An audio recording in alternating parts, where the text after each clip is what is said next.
المجيد أعوذ بالله من الشيطان الرجيم بسم الله الرحمن الرحيم وسارعوا إلى مغفرة من ربكم وجنة عرضها السماوات والأرض أعدت للمتقين. قابل صد احترام معزز علماء کرام اور دیگر سامعین و حاضرین، سب سے پہلے اللہ رب العالمین کی تعریف اور توصیف کے ساتھ پیارے نبی صلی اللہ علیہ وسلم پر درود و سلام کے بعد میں ایک بات اجلاس کے منتظمین اور نظمائے کرام سے گزارش کرنا چاہتا ہوں کہ جب بھی کہیں پروگرام ہو اور اجلاس منعقد ہو تو وقت کی ترتیب پہلے سے بنا لی جائے اور 10 بجے سے اوپر آگے چاہے مسجد کے اندر ہو یا باہر ہو نہ کیا جائے، کیونکہ لوگوں کو جانا بھی رہتا ہے، نماز کی ادائیگی بھی رہتی ہے، آدھا گھنٹہ نماز میں لگے گا، آدھا گھنٹہ لوگوں کو، تو پہلے سے یہ چیز مرتب رہے تاکہ اجلاس پورے منظم انداز میں اپنے وقت پر ختم ہو جائے اور سامعین کو بھی کوئی حرج نہ ہو اور انتظام کرنے والے لوگوں کو بھی کوئی حرج نہ ہو اور نماز بھی ہم لوگ پڑھ لیں، بہت تاخیر اس میں بھی نہ ہو، لوگوں کو بھی پریشانی نہ ہو۔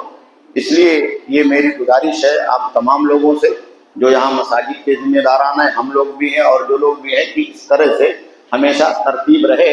بھلے 2-5 منٹ وقت مقررین کا ہم لوگوں کا کم ہو جائے، سامعین کو حرج نہیں ہونا چاہیے اور ان کو آرام ملنا چاہیے، وقت ملنا چاہیے کہ وہ اپنے گھر بھی چلے جائیں۔ اللہ رب العالمین آپ تمام لوگوں کو جزائے خیر عطا فرمائے۔ میں صرف 2 باتیں آپ لوگوں سے عرض کرنا چاہتا ہوں۔ پہلی بات یہ ہے کہ کسی بھی اجلاس کا یا کسی بھی اجتماع کا ایک بہت بڑا مقصد ہوتا ہے، جیسا کہ ہمارے معزز نظما نے اس چیز کو واضح کیا ہے اور واضح کر رہے ہیں۔ وہ مقصد یہ ہوتا ہے کہ ہم صرف تقریر لذت لینے کے لیے نہ سماعت کریں۔ تقریر سننے کا مقصد ہماری اور آپ کی زندگی میں کچھ نہ کچھ بدلاؤ، کچھ نہ کچھ سیکھنا، کچھ نہ کچھ تعلیم حاصل کرنا، کچھ نہ کچھ اپنی معلومات میں اضافہ کرنا، کچھ نہ کچھ ہمیں اور آپ کو آگے بڑھنا۔ ہم جتنی تقریر سنتے ہیں اتنا پیچھے جاتے ہیں۔ ابھی آپ رمضان بھر آپ نے ہر مسجد میں تقریر سنی، قرآن مجید کا خلاصہ سنا، خطبہ سنا، درس سنا، اور جیسے چاند نکلا ہم پیچھے چلے گئے، 11 مہینے پیچھے چلے۔ ہم کو 11 مہینے آگے جانا چاہیے، مسابقت میں رہنا چاہیے، نیکیوں کے سلسلے میں دوڑ میں رہنا چاہیے۔ اچھا، ہمارے یہاں سماج میں کیا ہے، دیکھیے یہ عجیب ذہنیت ہے کہ دنیا کے سلسلے میں ہم ایک دوسرے سے کمپٹیشن میں، اگر ایک آدمی کہیں پہ رہتا ہے، ایک گاؤں کا ہے، پڑوسی ہے، رشتہ دار ہے، ایک آدمی کماتا ہے دوسرا نہیں کماتا ہے، تو دیکھتا ہے یہ کتنا کما رہا ہے، کما لوں، میں بھی اس کے پیچھے لگ جاؤں، آگے بڑھ جاؤں۔ اس آدمی نے گھر بنا لیا تو سوچتا میں بھی گھر بنا لوں، اس نے گاڑی لے لی تو سوچتا میں بھی گاڑی لے لوں، اس نے بائک لے لیا تو سوچتا میرے پاس نہیں، میں بھی کوئی جتن کر کے انتظام کر کے محنت کر کے بائک لے لوں۔ ٹھیک ہے، دنیا کے اندر دوڑ اچھی چیز ہے، آپ اپنی معیشت، آپ اپنی زندگی خوشحال بنائیں، اچھا بنائیں، لیکن یہی مسابقت نیکی کے سلسلے میں بھی ہونا چاہیے۔ اگر آپ کا پڑوسی نیک ہے، تہجد گزار ہے، تو کبھی ہمارے اور آپ کے ذہن میں یہ جذبہ بھی پیدا ہونا چاہیے کہ ہم بھی اس نیک پڑوسی کی طرح سے نیک ہو جائیں۔ اگر آپ کے گھر ہی میں ایک گھر ہی کا معاملہ، پڑوسی کو چھوڑ دیجیے، کبھی ایسا ہوتا ہے کہ بوڑھی ماں اٹھ کر کے فجر کی نماز پڑھتی ہے، قرآن کی تلاوت کرتی ہے، اور جوان بچہ سو رہا ہے، جوان بہو سو رہی ہے،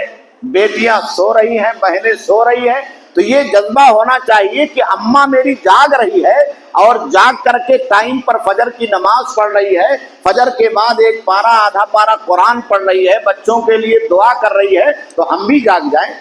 ہم بھی فجر کی نماز پڑھ لیں، ہم بھی قرآن پڑھ لیں، ہم بھی دعا کر لیں، اپنے لیے مانگ لیں، بچوں کے لیے مانگ لیں، گھر والوں کے لیے مانگ لیں، اپنی زندگی کے لیے مانگ لیں، اپنی آخرت کے لیے مانگ لیں۔ تو دنیا میں مسابقت کے ساتھ ساتھ آخرت کو بنانے کے لیے بھی مسابقت ہونی چاہیے۔ رمضان نے ہمیں اور آپ کو یہی سکھایا ہے۔ اگر ہم نے رمضان سے یہ نہیں سیکھا تو سمجھیے ہم نے کچھ نہیں سیکھا۔ رمضان آیا اور گیا،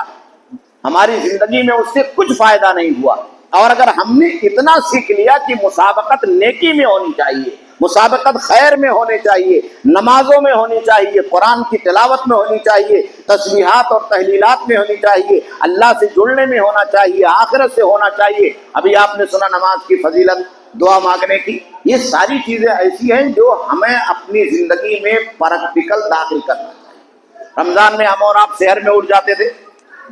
سحری کے وقت ہر کوئی اٹھتا تھا نا، چھوٹے چھوٹے بچے بھی اٹھ جاتے تھے، لاؤ کیا پکا ہے، چائے ہی دے دو، ایک کھجور ہی کھا لے، ایک گلاس پانی پی لے، شربت پی لے، جس کے پاس جو انتظام ہے وہ آدمی کرتا تھا۔ اب رمضان کے بعد ہماری اور آپ کی زندگی کا وہ روٹین بھائی کیوں بدل گیا؟ ہم ہو گئے 10 بجے والے، اب الارم لگا کے پرفیکٹ پورا اپنا کر کے سوتے ہیں کہ 10 بجے 9 بجے ہی اٹھیں گے، 4 بجے نہیں اٹھیں گے، 5 بجے نہیں اٹھیں گے، 5:30 بجے 6 بجے نہیں اٹھیں گے، فجر کی اذان کے وقت نہیں اٹھیں گے۔ یہ کتنے بڑے گناہ کا کام ہے، بہت بڑے گناہ کا کام ہے۔ آپ نے نماز کے بارے میں سنا، یہ بہت بڑے گناہ کا کام ہے کہ ہم نے رمضان میں سب کچھ پابندی کی، سحر کی پابندی کی، دعائیں مانگی، اللہ کے لیے جاگے، اللہ کے لیے اٹھے، اللہ کے لیے بھوکے رہے، اور اس کے بعد سوال آیا تو سب کچھ ہم نے چھوڑ دیا۔ ہمارا کوئی بھی عمل اللہ کے لیے نہیں ہے۔ تو رمضان نے ہمیں اور آپ کو یہ سکھایا ہے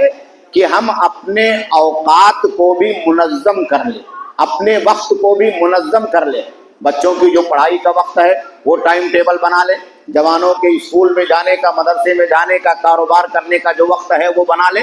اور اسی وقت کے ساتھ آپ نماز کا بھی شیڈول بنا لیں۔ ایسا نہیں ہے کہ آپ سب ترتیب بنا لیں، بینک جانا ہے، پیسہ لینا ہے، کمپنی میں جانا ہے، نقد لینا ہے، ادھار لینا ہے، جو کچھ ہے وصولی کرنا ہے، مال پہنچانا ہے،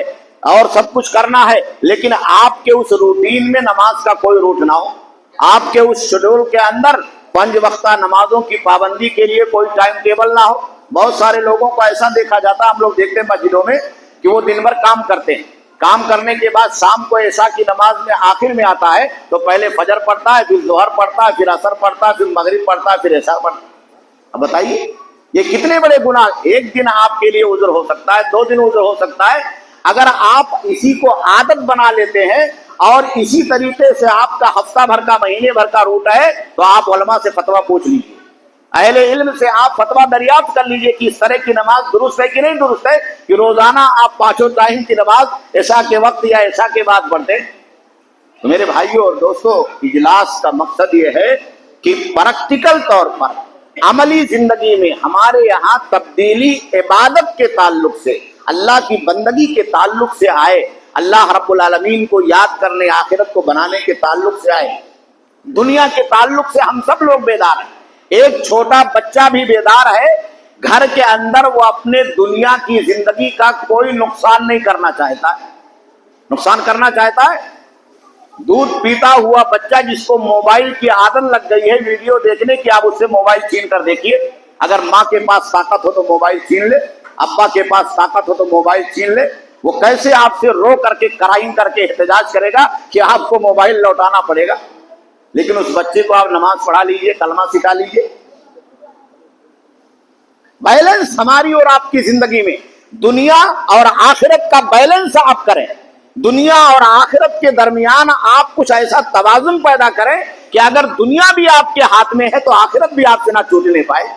اللہ سے ہم اور آپ غافل نہ ہونے پائے۔ رمضان نے ہم کو اور آپ کو یہی سکھایا ہے۔ اس لیے میرے بھائیوں اور دوستوں، ہمیں اور آپ کو چاہیے کہ جہاں بھی جماعت کے اجلاس ہوں، مساجد کے اجلاس ہوں، ہم اور آپ وہاں شریک ہوں، علماء کے خطابات سنیں، اور وقت کی پابندی کی جائے، اور وقت کی پابندی کے ساتھ ساتھ پریکٹیکل عملی زندگی میں ہم اور آپ جو علماء سے سنیں اس کو اپنی زندگی میں امپلیمنٹ کریں۔ جیسے ابھی آپ نے نماز کے بارے میں سنا، دعا کے بارے میں 2 چیز آپ نے سن لی، مان لیا خصوصی طور پر،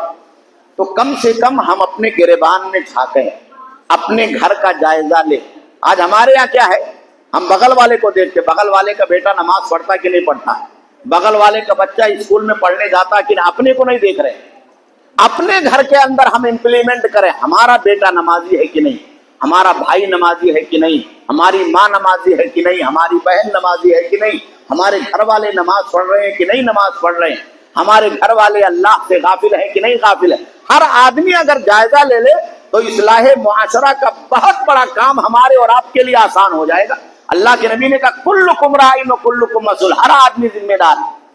ہر آدمی ذمہ دار ہے اور اپنے ماتحتوں کا، رعیت کا مسئول ہے، اپنے بچوں کا مسئول ہے، اپنے اہل کا مسئول ہے۔ تو یہ مسئولیت صرف دنیا کے بارے میں نہیں ہے کہ آپ عید کا کپڑا لائیں، آپ بقرعید کا کپڑا لائیں، آپ اسکول کا بیگ لائیں، آپ اسکول کا جھولا لائیں، آپ پین لائیں، پنسل لائیں، آپ ایڈمیشن کے لیے پیسے کا انتظام کریں۔ یہ مسئولیت یہ بھی ہے کہ آپ اس کو توحید سکھائیں، یہ مسئولیت یہ بھی ہے کہ آپ اس کو نماز پڑھائیں، یہ مسئولیت یہ ہے کہ آپ اس کو نماز کے لیے اٹھائیں، یہ مسئولیت یہ ہے کہ آپ اس کو دنیا کے ساتھ آخرت سے بھی جوڑیں۔ اگر یہ مسئولیت ہم سے اور آپ سے ادا ہو جائے تو ہماری اور آپ کی زندگی بالکل پرفیکٹ ہو جائے گی۔ شیخ مصطفیٰ نے آپ کو دعا کے بارے میں بتایا،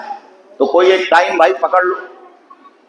کوئی ایک ٹائم، جیسے انہوں نے بتا دیا 7-8 ٹائم قبولیت کا، تو اس میں سے آپ کے لیے جو پرفیکٹ ہو، آپ کا جو وقت سوٹ کرے، میچ کرے، کسی کو جمعہ میچ کرے گا، کسی کو عصر کے بعد میچ کرے گا، کسی کو نماز کے بعد میچ کرے گا، کسی کو اذان کے بعد میچ کرے گا، کسی کو رات والا سحر کے وقت میچ کرے گا، تو کم سے کم ایک وقت پکڑ لیں آپ